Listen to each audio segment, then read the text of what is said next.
Chapter 4. And the word of Samuel came to all Israel. Now Israel went out to battle against the Philistines, and encamped beside Ebenezer, and the Philistines encamped in Aphek. Then the Philistines put themselves in battle array against Israel. And when they joined battle, Israel was defeated by the Philistines, who killed about 4,000 men of the army in the field. And when the people had come into the camp, the elders of Israel said, Why has the Lord defeated us today before the Philistines? Let us bring the ark of the covenant of the Lord from Shiloh to us, that when it comes among us it may save us from the hand of our enemies. So the people sent to Shiloh, that they might bring from there the ark of the covenant of the Lord of hosts, who dwells between the cherubim. And the 2 sons of Eli, Hophni and Phinehas, were there with the ark of the covenant of God.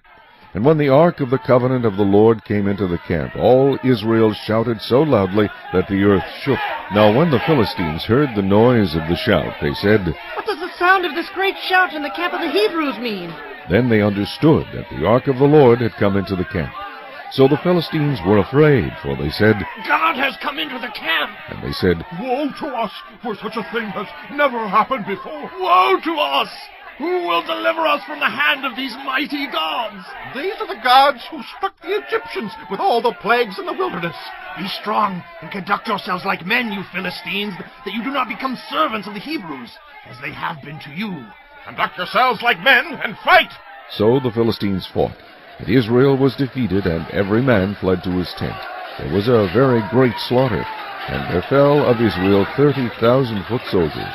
Also the ark of God was captured, and the 2 sons of Eli, Hophni and Phinehas, died. Then a man of Benjamin ran from the battle line the same day, and came to Shiloh with his clothes torn and dirt on his head. Now when he came, there was Eli sitting on a seat by the wayside watching, for his heart trembled for the ark of God. And when the man came into the city and told it, all this city cried out.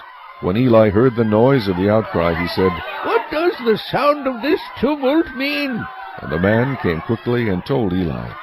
Eli was 98 years old, and his eyes were so dim that he could not see.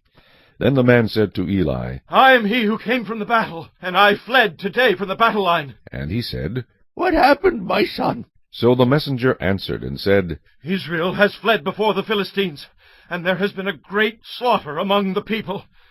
Also, your 2 sons, Hophni and Phinehas, are dead, and the ark of God has been captured. Then it happened, when he made mention of the ark of God, that Eli fell off the seat backward by the side of the gate, and his neck was broken, and he died, for the man was old and heavy, and he had judged Israel 40 years.